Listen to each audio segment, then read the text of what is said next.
great to have you with us, officially in person. You've had here. a busy few months since we last spoke, raising money, 300 plus customers, MoneyGram relationship, the on-demand liquidity relationship. Talk us through it. It's exciting times. It's been a really exciting time, and I think it's demonstrative of the momentum in the overall industry, but certainly for Ripple, 2019 was an incredible year for us. We started 2020 with a lot of momentum.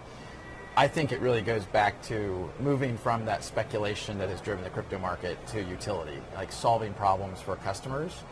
And Ripple's been focused on that for a long time, and as that momentum builds, you see more and more customers come on, more and more liquidity, and that's good for everybody in the ecosystem. Why is 2020 that year, to your point, that pivotal moment where we look at the utility value here, perhaps, and differentiate from the speculative? I think one of the reasons that 2020 will be very important is that regulatorily, that's a word, the clarity is getting better. And I mean that globally. Countries like Singapore and Thailand and Switzerland and Japan.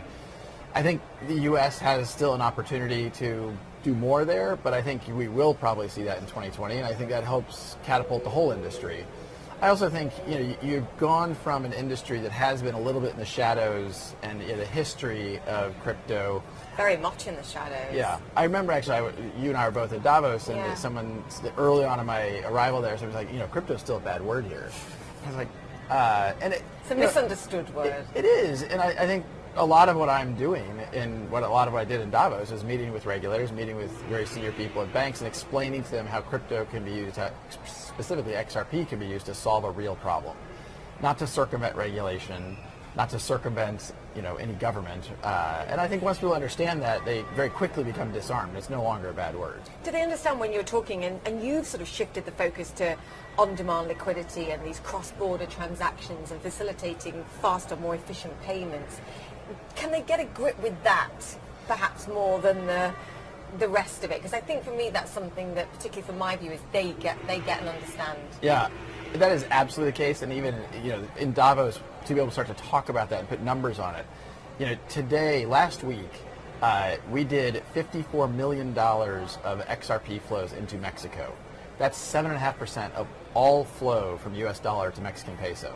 You were 7% of the market. Last week. And that's up from maybe 3% in December. So this is growing very quickly. And look, these are huge industries that can be made massively more efficient by using these new technologies. But I think it goes back to what we said earlier. Like you have to focus on a real problem, a real customer, drive that utility.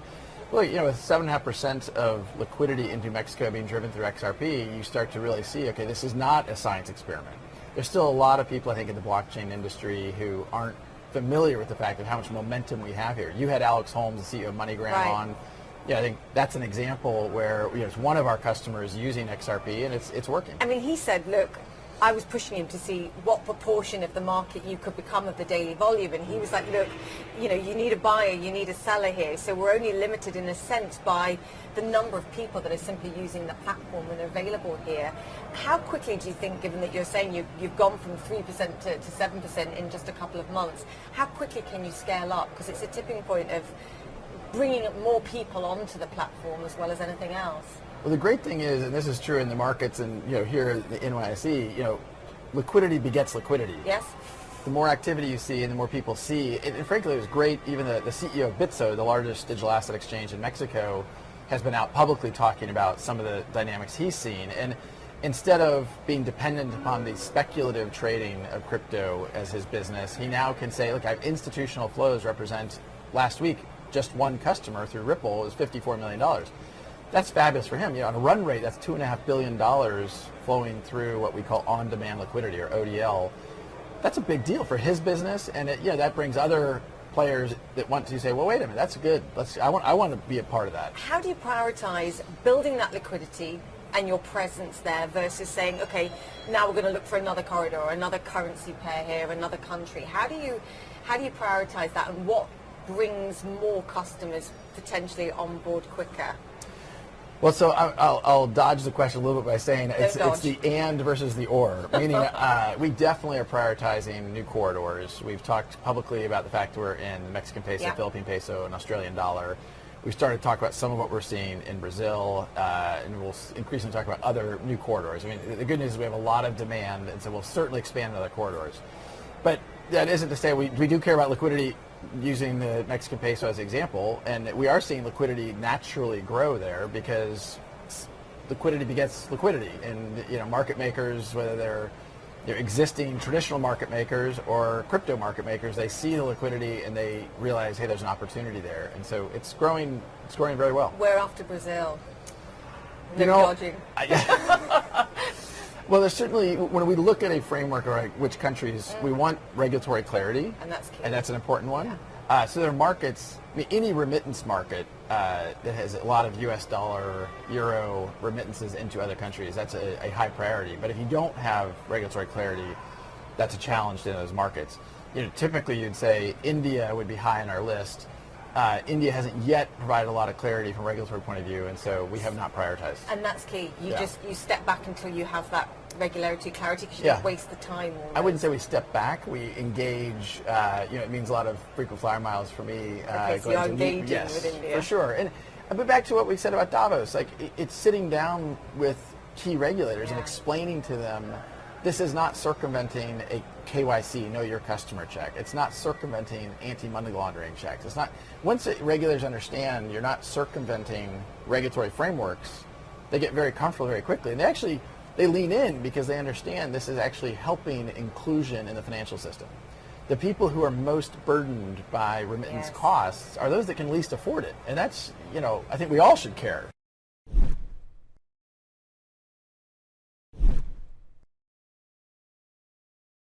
Who's most open to this? Because I was in Southeast Asia, and the growth in digitization, in payments, particularly for the proportion of the unbanked population, is so huge. Yeah. And I do feel like the regulators there are all stepping up. China is another example they're even talking about, a yuan digital coin here. Right. Who's leading? Well, it depends a little bit how we talk about leading. I mean, China, to your point, it's been fascinating to see. I mean, they really, through mining power, control the Bitcoin blockchain. You have 4 miners in China that represent something like 60+% of mining capacity, and 80% of mining capacity is based in China for both Bitcoin and Ether. So in many ways, I think China's been incredibly strategic about how they think about that. Yes. And I look at the U.S. and I say, hey, the U.S., here we are in downtown New York, we could and should, I think, do more for that clarity to allow for more investment. But you see, I think, a lot of countries around the world seeing that this is a technical wave, this is a major step, and they want to invest in it. They want to see companies continue to invest, and I think that's good for the economy. Do you think we see, at some point in the near future, a Chinese digital coin, a Fed coin? Because the conversations are being had. Everyone's looking at this and trying to understand what it would mean for them to not be in the game here. And I know we can have the conversation about decentralized versus centralized, and what it would mean even to have a central bank digital coin. The word central bank. I know, we're struggling here. However. Look, when I step back and I think about it macro, I think it's really healthy and constructive for the entire crypto blockchain community to see central banks and central governments lean into what can these new technologies do to make our economy more efficient, our payment infrastructure more efficient, any transaction more efficient. So at large, I think it's really positive. Mnuchin was asked about this in Davos, and he made a point which I think has some validity, which is the Fed window in the United States. If a bank goes to the Fed window, they're not getting a crate of dollars, paper dollars. They're getting a digitized, centralized ledger entry. And so it's kind of like, well, what's the difference between if the central bank issues a centralized token versus what they do today? Like, how different is that? Now, there's some governments around the world that might, you could argue, say, well, a central bank could go direct to consumers and you could have an account with the central bank. I don't think in most of the Europe, US, you're going to circumvent the commercial banks. That doesn't make a lot of sense. But what about you, for Ripple, building a platform that could perhaps substitute XRP for a Fed coin one day, or we think about other? The XRP ledger as an open source technology. We think about how do we make it really useful for the customers we work with. We also think about how do we make it extensible and how do we participate in that open source community in a way that makes it extensible to other types of customers. But could central banks? Sure, they could use aspects Could it be more efficient, what they create one day? Yeah, and that ultimately is the underpinning I think we all focus on. How can we make this more efficient for customers? And right now the customers we focus on are commercial banks, payment providers. We certainly are thinking about other types of customers we could serve. I mean, I have made the point, I don't know if I've ever said it on air, but I've made the point that in the earliest days of Amazon, it's called Amazon Books. It was a bookseller. It competed with Barnes & Noble, competed with Borders, and when I think about Ripple today is viewed as a cross-border payments company. We view ourselves as a blockchain infrastructure company. The first vertical we've done is cross-border payments. We want to make sure we're winning in cross-border payments before we do another vertical, but we will certainly do other verticals leveraging these technologies. So you're open potentially in the future at some point to using the Fed coin or the one coin. I'm pushing because the head of blockchain technology at JP Morgan told me if the Fed came up with a coin, they dumped JP Morgan coin. So I'm asking you whether you're open to the possibility of... Sure. I mean, I think I'm very open. Even if the Fed in the United States is using a coin, you still have a cross-border settlement dynamic where if you have central banks around the world using their own digital asset, I don't think it changes the need for a cross-border neutral something settlement. In the middle, like an XRP. And XRP has been extremely efficient. I mean, look, we obviously have a vested interest in that, and we're not bashful about that, but XRP is extremely efficient from a technical point of view in terms of speed, in terms of scalability, in terms of cost, where I'm a Bitcoin holder, but it's not going to solve a payments problem when the transaction time and transaction cost is almost 1,000x what it is for XRP. What's going on with the price of XRP, and why did Mike Novogratz weigh in on this and suggest it was going to be another bad year in 2020? I think the short answer is I think Mike doesn't fully follow Ripple very closely. There's a lot of things he wasn't aware of some of the stuff we're doing with MoneyGram. I think he if he watches this, he'll be surprised to hear that we had $54 million of ODL flows last week. Look, there's a lot of experimentation. There's a lot of misinformation in this market, and I think it's important to make sure that the industry is educated. And it's the reason why I try to get out and make sure that we're sharing what really is going on with real customers solving real problems.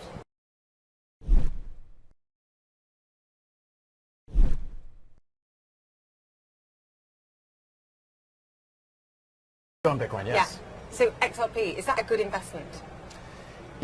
I am going to dodge that question also. I've seen you dodge that many times. Look, What's the investment case? I guess that's a better question. Well, I'm going to macro all digital assets.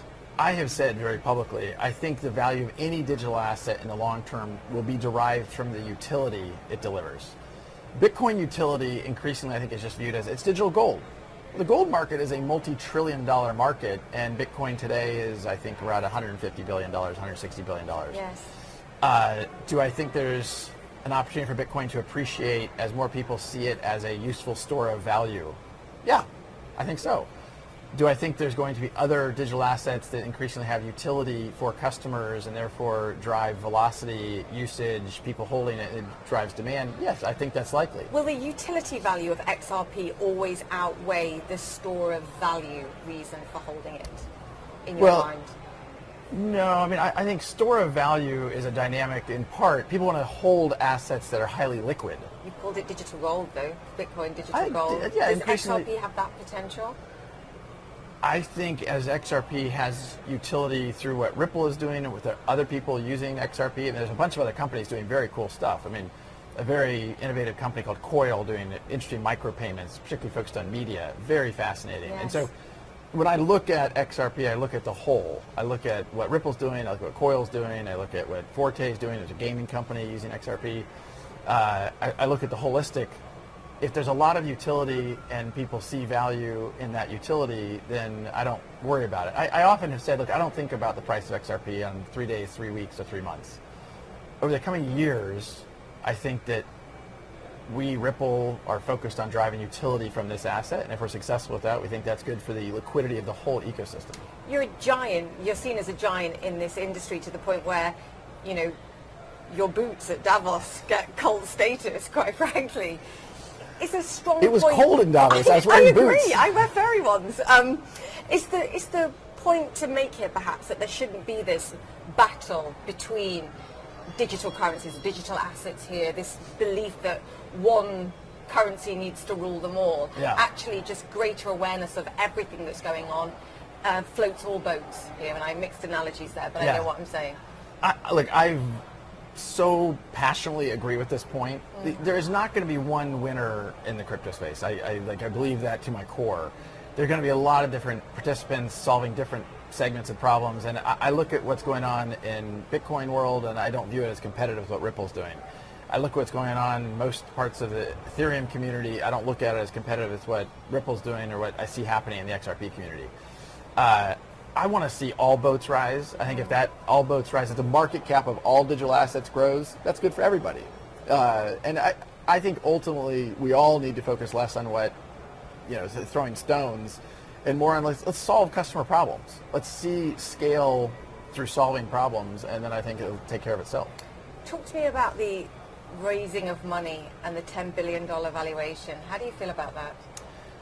I think anytime you have new investors come in, you are intimidated by the expectations that are set. By the same token, Ripple today at today's XRP price owns something like 15 plus billions, I think somewhere north of $15 billion of the crypto. So in some ways, those investors came in at a discount. Look, we are in a very fortunate position to have a very strong balance sheet. We're in a very fortunate position to have a lot of customer momentum. And I think it's because we've focused on solving a real problem for real customers. So why IPO? Why go public, to your point? If you have this money, you're raising money. What's the purpose of going public? Well, I don't think we've said we're going to go public. I think what we've said, what I said was, I think 2020 will likely have crypto kind of blockchain IPOs. And I think what I said was, I don't think Ripple will be the first, but we certainly don't want to be the last. So I kind of kept it open-ended. I think people heard something a little bit different than that. But look, the balance sheet flexibility we have had has given us the ability to invest over $500 million across the blockchain ecosystem. That includes within XRP world, but also beyond that, because again, back to I think all boats can rise. So I think having balance sheet flexibility gives us strength to do new things. The MoneyGram deal is a deal I know you're very familiar with, where we invested about $50 million into MoneyGram. And so we want to continue to have the flexibility to grow the business. We have added, more than 150 employees last year. At a time when I think others who have been less focused on solving real problems, there's been a bunch of layoffs in the crypto community over the past, even few weeks, and we're going to continue to grow. We want to make sure we have the balance sheet flexibility to do that. So it would be about more money and about potential acquisitions and doing. Yeah, I think about it as flexibility more than just more money. And maybe I'm parsing words a little bit, but today we have a $10 billion valuation as a private company with a private security. We have shareholders of Ripple. If you're a public company, you have a little more flexibility in the type of deals you might look at. You mentioned something there which I think is important. I just want to go through it, the court case over whether or not XRP is a security or not. Any clarity coming in the near distant future is one of the questions that I know the community would like to know. Yeah, this is an area where I think we'll continue to engage. I think from my point of view, the good news is we've had very constructive conversations with regulators here in the United States. We'll continue to do that, and I think it's clear to me that there's an opportunity to provide more clarity, and we're working to achieve that. I was looking at the market cap of MoneyGram, and I know you've got stronger views on this. Just to your point about money, about acquisitions, about expansion, would it ever be worth perhaps acquiring a MoneyGram, or do you risk perhaps upsetting other partners and competitors of theirs actually that trade with you or do business with you? We definitely don't. We don't want to be in the business of competing with our customers. No. We want to partner with our customers, and I think we obviously are a shareholder in MoneyGram, but also a shareholder in a number of other companies in this space, and it's because we want them to be healthy and strong. I mean, Bitso, which is really the leading South American, Latin American exchange, we're an investor there, and we want to see them grow and thrive because they are really good at what they do, and as they grow, we can help them grow. That's good for us. It's good for them. Fast forward 5 years. Where are you? Well, I think the overall crypto community will continue to grow at really impressive rates. In 5 years from now, I don't know exactly how to think about that, but I think within crypto world, I think Ripple will continue to grow and take market share. But that will probably be, we're focused on cross-border payments today. I think we'll look at other use cases, as I kind of alluded earlier. And I hope that in 5 years we've got we're not just Amazon Books, but we are Amazon. And fast forward 1 year. Ooh. Kind of tougher. Probably another cold, rainy day in New York somewhere. Are you public? I don't want to put a timeline on it, only because, look, it partly depends on lots of macro dynamics. I mean, on a more somber note, you watch what's happening with coronavirus and these things, and it's hard to put exact timelines. I think we want to have the flexibility to be a public company when it's right for Ripple to be a public company. I can see you're enthused. You get a sense when you talk to, creators of businesses that is something that's part of the plan. And I think it's part of the journey. I mean, there's kind of a meme in Silicon Valley, almost an anti-public thing where companies have waited, and I'm of the mind that look, it can be a very constructive step. Although I've also said inside the company, people talk about the IPO as an exit. I'm like, no. An IPO is a beginning. Yeah. It's not an exit. It's a step in the journey. A financing event is a step in the journey. I always am a little bit quizzical when I see some of these companies go public and they have this huge celebrations. It's like, look, that's when expectations just went up. I mean, you asked me about a $10 billion valuation. Like as a public company, it's even more like on the center stage, and that's when the hard work. I mean, yes, we're working hard now, but it only ups the ante. Forgive me this. XRP higher or lower in 1 year time? Depends on so many things. I knew you'd dodge that. Great to chat to you. It's really nice talking to you. Likewise. Thank you. Thank you.